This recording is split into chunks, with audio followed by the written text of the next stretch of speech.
Today we're going to be reviewing the Megabass Sleeper Craw, but I used it this past weekend, caught several fish with it. Now, this is not a brand new Sleeper Craw.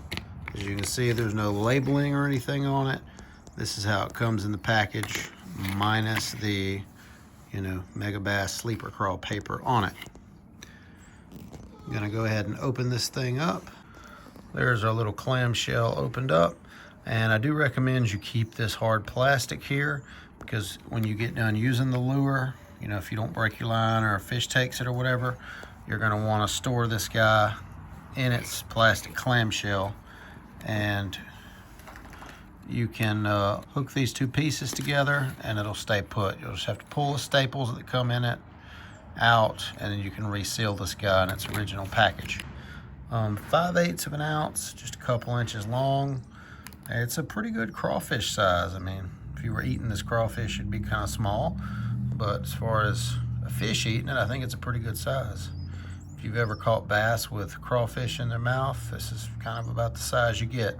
So when this guy is in the water, it's kind of standing up like this, and those pinchers will be up, kind of in a defensive position, and then you can kind of scoot it along, and you're going to fish this like a jig. The only thing I'll say is it's not good for bottom contact. Doesn't really have a good feel to it. Kind of feels like mush when you're dragging it along. And it loves to get hung up in wood cover. It's like when you're dragging it, this little hook, which is hidden by this plastic, is just at the right angle to catch every little branch or limb. You can see it's catching my finger right there. It's not very weedless around wood, but I think it's made to be fished more around rock. But what I will say is it skips amazing.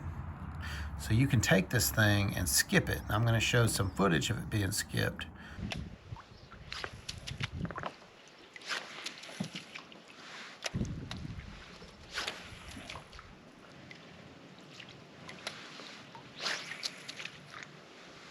You can skip this thing in the wood and just let it kind of sit there and hop it a little bit. And if they don't hit it, you're probably gonna have to go in there and get it, because it's gonna get hung up.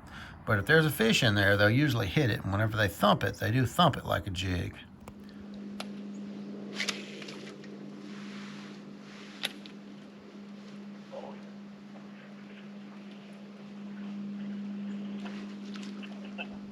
How big is he?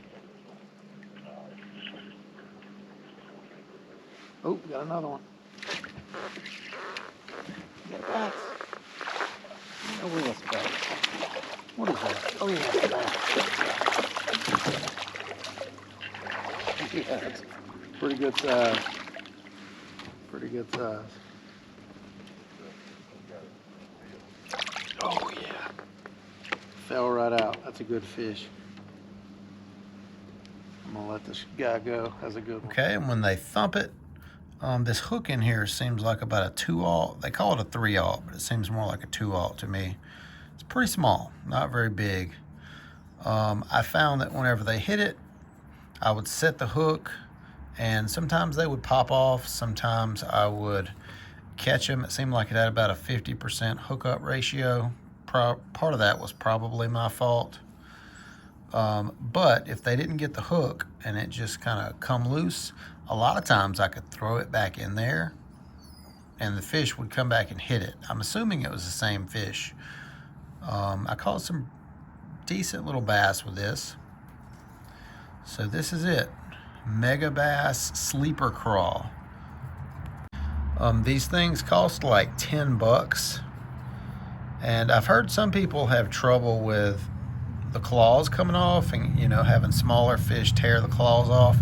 I didn't have any problems like that. I was catching largemouth and they pretty much engulfed the whole thing, and whenever they ate it pretty deep.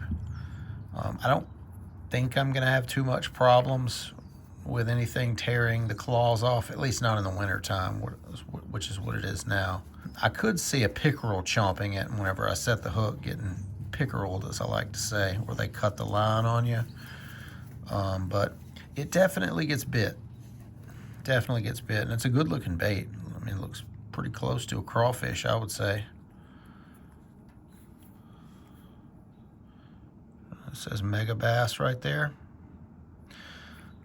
So if you like Megabass and don't mind spending $10 for a little crawfish, it does get bit.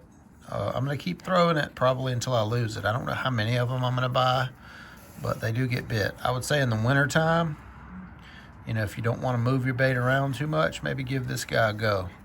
In the summertime, when the panfish are active, they may pull those arms off though. This could be a wintertime only lure. But I did like it. Probably buy a couple more. Let me know what you think. Have you used it? Do you like it? Do you think it's stupid? You're gonna buy one? Thanks for checking out the video.